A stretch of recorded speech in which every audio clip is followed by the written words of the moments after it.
I'm going to share the 3 metrics I use to assess inner agility, which is the capacity to manifest exactly what you choose in any area of life, and the capability to be able to turn on a dime to safely exit a situation that's draining you of your resources and life energy. If you're a martial artist, athlete, or a dancer like me, or if you have a very physically demanding job, you know the importance of training the physical body for better agility because it conditions your tendons, ligaments, and neuromuscular system to absorb shock and to maintain joint stability safely. It gives you better spatial awareness and coordination, making everyday movements, athletic performance, and even balancing on uneven surfaces easier to handle. Training for agility makes you highly adaptable in the sense that your body can accomplish what you wanted it to, even if life circumstances place you under extreme duress or difficulty. I believe that your inner image should also be trained for agility so that you don't have to settle for less in any area of life because you have trained the 3 components of inner agility. So let's define those now. We start with strength. This is the ability to elicit a specific inner feeling which is completely independent of the limitations of your current circumstances. You must practice refusing to allow negative events to affect your inner state, which means that you no longer let yourself compulsively resist negative feelings, but rather allow yourself to actually feel them by getting into a surrendered state rather than fighting with your own inner resistance. You have to fight the compulsion to change the feeling and just allow it to be.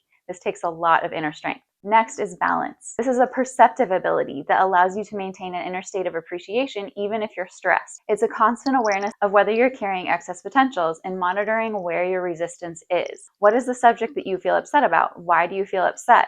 What is the specific feeling? And even where do you feel that feeling in your body? Balance is about training yourself to pay attention to the subtleties of the feelings that are going on inside of you until you really experience how the universe, or God, however you understand the divine, is sending you such specific and personal guidance about your immediate next steps. But the only way to access that is to articulate and delineate the specifics of what's upsetting you right now, and then do the articulation work to flip that inside out and spell out what the opposite feeling would feel like. And then you arrive at a sudden inner state of appreciation that the universe has brought you such a specific and personal inner feeling of expanded fulfillment through that negative event. And because you articulated the opposite of that feeling, that will eventually become a physical reality in your life. And when you train your inner agility, this process happens more quickly and more smoothly. Finally, we arrive at the 3rd metric, coordination. This is a combination of strength and balance working together for the execution of complex or difficult feats. This is where life starts feeling like a game you can actually win, and not just a series of events that are doing their best to wear you down or to make you feel small.